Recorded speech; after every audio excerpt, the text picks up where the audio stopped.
Assalamualaikum. My name is Dr. Mubashra. I am a ped physiotherapist at Rehab Cure.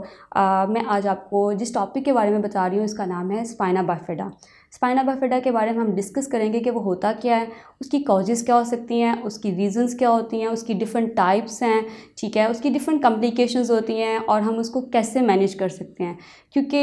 Main effect आता है कि आप अक्सर लोग कहते हैं कि आप इसको सिर्फ मेडिकल टर्म्स में ही मैनेज करते हैं, मेडिकली इसकी इंटरवेंशंस होती हैं, फिजियोथेरेपी नहीं होती। तो इस मिथ को भी क्लियर करेंगे। पहले हम डिस्कस करते हैं कि स्पाइना बाइफिडा एक्चुअली है क्या। एक्चुअली स्पाइना बाइफिडा होता है कि हमारी जो डेवलपमेंटल डिफेक्ट होता है हमारी, जैसे कि आपके सामने नज़र आ रहा है आपको कि हमारी स्पाइन जो होती है जब ये डेवलप हो रही होती है वर्टिब्रल कॉलम हमारा, तो उसके अंदर डिफेक्ट हो जाता है कि ये जो आर्चेस होती हैं आपस में कनेक्ट नहीं होती प्रॉपर्ली, क्योंकि इनके सेंटर में अल्लाह ताला ने स्पाइन रखी हुई है। हमारे स्पाइन के सेंटर में हमारा स्पाइनल कॉलम जो कि हमारा फ्लूइड है, स्पाइनल कोड है, वो रन कर रही होती है। तो अगर ये आपस में क्लोजन नहीं, क्योंकि ये प्रोटेक्ट करते हैं उसको, अगर ये आपस में क्लोज नहीं होंगे तो जाहिर सी बात है कि उसकी कोई प्रॉब्लम्स आ सकती हैं, कोई कॉम्प्लिकेशंस हो सकती हैं, क्योंकि ये क्लोज नहीं होंगे तो प्रॉब्लम आती है। एक्चुअली डिफेक्ट जो होता है ना स्पाइनल कॉलम का, उसको बोलते हैं स्पाइना बाइफिडा, ठीक है, डेवलपमेंटल डिफेक्ट है एक्चुअली। तो अब उसके बारे में हम डिस्कस करते हैं कि इसकी कॉजेज़ क्या हो सकती हैं, कि क्या क्या रीज़न हो सकती हैं, किसकी वजह से।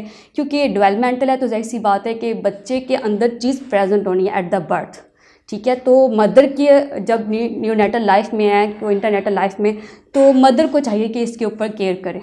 तो मदर की साइड पे सबसे पहले आता है मैटरनल फैक्टर्स आते हैं हमारे पास, कि मदर का फोलिक एसिड डेफिशिएंसी की वजह से प्रॉब्लम्स आ रही होती हैं। और इसके साथ हमारे पास आती है जेनेटिक डिफेक्ट्स हो सकते हैं, उसके साथ फैमिली हिस्ट्री पॉजिटिव हो सकती है, या कुछ मेडिसन मदर ऐसी मेडिसिन इनटेक करी है जिससे हमारे पास जैसे एंटी कन्वल्जेंट्स आते हैं, तो मदर बहुत ज़्यादा स्ट्रेस की या एंजाइटी की मेडिसिन ले रही है तो उसकी वजह से प्रॉब्लम आ सकती है। तो ये हमारे पास स्पाइना बाइफिडा की कॉजेज़ हो सकती हैं। तो अब हम डिस्कस करते हैं कि अगर ये इतनी सारी कॉजेज़ हैं कि मदर की वजह से आ रही है, तो अब उसके अफेक्ट बेबी पे किस तरह से आते हैं, क्योंकि डेवलपमेंट का टाइम है। तो अगर मदर सिर्फ फोलिक एसिड की डेफिशिएंसी के साथ है तो उसका कभी भी बेबी के न्यूरल ट्यूब का फॉर्मेशन नहीं होगी, क्योंकि न्यूरल ट्यूब की फॉर्मेशन के लिए फोलिक एसिड की कंपल्शन है। तो उसके बाद हम डिस्कस करते हैं कि हमारी इसके साथ डिफरेंट टाइप्स होती हैं कि स्पाइना बाइफिडा डिफरेंट टाइप्स के साथ है, जैसे कि इसकी ओकल्टा आती है और सिस्टिका आती है। एक्चुअली ओकल्टा ये होती है कि हमारी जो बोनी बच्चों के अक्सर हम देखते हैं कि कुछ हेयर फॉलिकल पड़ा होता है, हेयरी मास पड़ा होता है, ब्लैक कलर का टफ्ट ऑफ हेयर पड़ा होता है उनकी स्पाइनल कॉलम के, यानी कि ज़्यादा यहाँ लंबर एरिया में होता है बैक साइड पे, ठीक है, उनकी, और सेक्रेल एरिया के लंबो सेक्रेल एरिया के पास भी होता है, ठीक है। एक्चुअली डिफेक्ट की वजह से होता है, तो लेकिन उसको कोरिलेट कर देते हैं डिफरेंट मिथ के साथ कि बच्चे को कोई मार्क है या ये वो, ठीक है। इसके साथ इसके अलावा सेकंड टाइप आती है हमारे पास सिस्टिका। सिस्टिका एक्चुअली होती है कि हमारी जो डेवलपमेंटल है ना हमारी मेनिंजेस की, उसके अंदर उसकी वो भी रप्चर हो जाती है, कि हमारी जो आर्च है वो क्लोज नहीं हुई और उसके बाद उसकी प्रोट्रूजन हो जाती है आउटवर्ड मेनिंजेस के साथ स्पाइनल कॉलम। क्योंकि ओकल्टा में सिर्फ हमारी क्लोजन नहीं होती, सिस्टिका में क्लोजन तो नहीं हुई लेकिन साथ प्रोट्रूडेड हो जाता है, हमारा जो मटेरियल अंदर स्पाइनल कॉर्ड मूव कर रही है उसकी मेनिंजेस हैं तो वो बाहर की तरफ निकलना शुरू हो जाती है। इसके अलावा सेकंड टाइप, इसकी दो पार्ट्स हैं हमारे पास, माइलोमेनिंजियोसील। माइलोमेनिंजियोसील होता है कि हमारी जो आर्च है ये पार्ट है, इसके साथ मेनिंजेस, स्पाइनल कोड और जितने भी हमारे स्ट्रक्चर्स हमारी नर्व के पार्ट्स पड़े हैं वो सभी प्रोट्रूडेड आउट हो जाते हैं। एक्चुअली सबसे डेंजरस जो हमारे पास जिसकी प्रोग्नोसिस, पुअर प्रोग्नोसिस है, माइलोमेनिंजियोसील का, ठीक है। अब इसके बाद हम डिस्कस करते हैं कि हमारी कॉम्प्लिकेशंस क्या हो सकती हैं स्पाइना बाइफिडा के अंदर। सबसे पहले जाहिर सी बात है कि कॉम्प्लिकेशन में आती है कि पेशेंट बच्चे के फोलिक एसिड की डेफिशिएंसी है, ठीक है, मदर की वजह से उसकी बर्थ के टाइम पे उसके प्राइमरी क्यों आएगी कि उसकी डिफेक्ट है,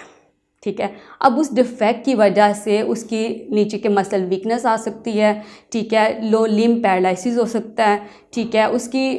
डिफरेंट मसल टोन लो हो सकती है, ठीक है, और ये सारी चीज़ें इसके अफेक्ट करती हैं, ठीक है, कॉम्प्लिकेशन। अब इसके अलावा सेकंड हमारी सेकेंडरी कॉम्प्लिकेशन जो है कि पेशेंट उसकी वॉकिंग, उसकी माइलस्टोन अचीव नहीं होते प्रॉपरली, ठीक है, उसकी डिसेबिलिटी अपेयर होना शुरू हो जाती है, ये सारे हमारे पास कॉम्प्लिकेशंस आती हैं। इसके अलावा जो हमारे, क्योंकि हमारे बॉडी में डर्माटोम्स पड़े होते हैं, मायाटोम्स पड़े होते हैं, तो ये चीज़ें भी अफेक्ट कर रही होती हैं हमारे ऊपर, ठीक है। तो इसके ये भी क्योंकि जाहिर सी बात है कि लंबर के जो डर्माटोम्स हैं वो हमारे नीचे लेग के साथ पड़े हुए हैं, ठीक है, डर्माटोम्स है। तो अगर इस एरिया में कोई प्रॉब्लम है तो हमारी जो लो लिम्ब है उसमें भी अफेक्ट आना है। तो अब इसके साथ हम देखते हैं कि इसकी और कॉम्प्लिकेशन की बच्चे के अंदर और किस तरह के सिम्टम, जैसे कि उसका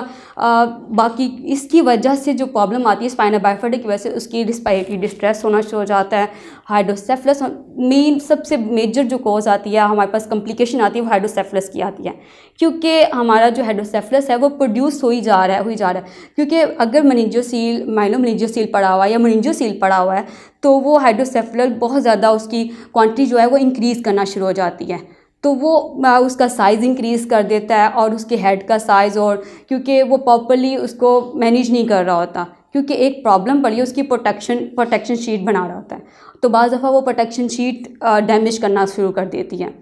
और इसके अलावा हाइड्रोसेफलस की वजह से जो हाइड्रोसेफलस हमारा जो एक्स्ट्रा फ्लूइड एक्यूमुलेट होना शुरू हो जाता है वो डैमेज करना शुरू, ब्रेन की जो सिम्टम है वो एग्रीवेट करता है, जैसे कि उसको कंप्रेस, जैसे कि ऐसी बात है कि वो प्रेशर इंसर्ट करेगा, तो प्रेशर इंसर्ट करेगा तो उसकी प्रेशर की वजह से हमारी डेवलपमेंट स्लो होना शुरू हो जाती है, ठीक है। बच्चों के अंदर ये चीज़ें आती हैं कि उनकी डेवलपमेंट स्लो होना चाहिए, इसीलिए फिर आपको इसकी हम अगर नेक्स्ट हम बात करते हैं मैनेजमेंट की तरफ, तो इसकी डिफरेंट टाइप ऑफ मैनेजमेंट है। मेडिकल मैनेजमेंट है, फिजियोथेरेपी मैनेजमेंट है, ठीक है, न्यूरोसर्जन के साथ इसकी सारी मैनेजमेंट होगी, इसके साथ ऑक्यूपेशन थेरेपिस्ट, ये सब मिलके मल्टी डिसिप्लिनरी अप्रोच है। ऐसा नहीं है कि सिर्फ एक बंदा या एक डॉक्टर या एक कंसल्टेंट सिर्फ इसके ऊपर वर्क करेगा, सबको मल्टी डिसिप्लिनरी अप्रोच के थ्रू सबको टीम वर्क करना पड़ता है।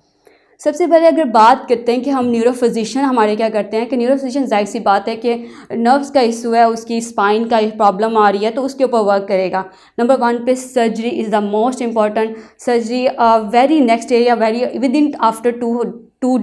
हार्स उसकी सर्जरी हो जानी चाहिए अगर पॉसिबिलिटी है, क्योंकि अगर हाइड्रोसेफलस बहुत ज़्यादा एक्यूमुलेट होना शुरू हो जाएगा तो वो प्रॉब्लम कॉज करना शुरू कर देता है। तो हाइड्रोसेफलस के लिए डिफरेंट टाइप ऑफ इंटरवेंशन होती है जो कि सर्जन करते हैं, जिसमें मोस्ट कॉमन आईवी शंट होता है, हमारे पास आईवी शंट हम यूज़ करते हैं। इसके अलावा वो नर्व की जो भी प्रॉब्लम्स आ रही हैं या उसके सिम्टम एग्रेजुएट हो रहे हैं, क्योंकि बाज़ दफ़ा बच्चों को सीजर अटैक आना शुरू हो जाते हैं, फिट्स पड़ना शुरू हो जाते हैं, तो उन चीज़ों को जाहिर सी बात है कि वो न्यूरोसर्जन का काम है, वो सारा उसको बेहतर करेगा। उसके बाद नेक्स्ट आ जाता है हमारे पास फिजियोथेरेपी डोमेन की तरफ हम चलते हैं, तो उसमें फिजियोथेरेपिस्ट यही करता है कि क्योंकि अब अफेक्ट अगर लंबर एरिया में ये प्रॉब्लम हुई है स्पाइना बाइफिडा की, उसकी वजह से नीचे के पार्ट में डैमेज आना शुरू हो जाता है, उसकी वजह से, क्योंकि जाहिर सी बात है पेल्विक एरिया है, पेल्विक अगर लंबर एरिया में तो जाहिर सी बात है हमारे सबसे पहले कोर जाएगा, कोर पेल्विक कोर सारे कोरिलेटेड है, आपस में इंटरलिंक्ड है, पार्ट लंबर एरिया के साथ नीचे लिंक्ड है, उसके साथ पेल्विक फ्लोर सारे मसल्स वगैरह, लो लिम्ब पूरी बायलैटरल हमारी पूरी ये मसल्स की जो भी चेंज है जो सब भी इसमें इंटरलिंक्ड होना शुरू हो जाते हैं, प्रॉब्लम में आते हैं। उसके बाद भी यह है कि हम फिजियोथेरेपिस्ट मसल टोन के ऊपर काम करेगा, क्योंकि वीकनेस तो आनी है, क्योंकि नर्व की डैमेज हुआ या नर्व ने कहीं भी पिंच किया तो उसके सिम्टम आते हैं।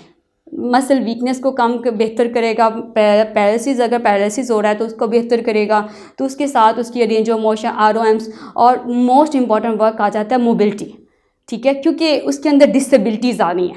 तो उस डिसेबिलिटी से प्रिवेंट करने के लिए उसकी इस तरह की ट्रेनिंग करानी है, ये फिजियोथेरेपिस्ट ने करना है कि पेशेंट को, जैसे कि अगर बच्चा 1 ईयर के अंदर चीज़ें उसकी आपके पास आ गया है तो आपने उसको किस तरह से ट्रीट करना है, उसको आपने इतना एबल कर देना है कि वो वॉक कर से सोसाइटी में मूव करे,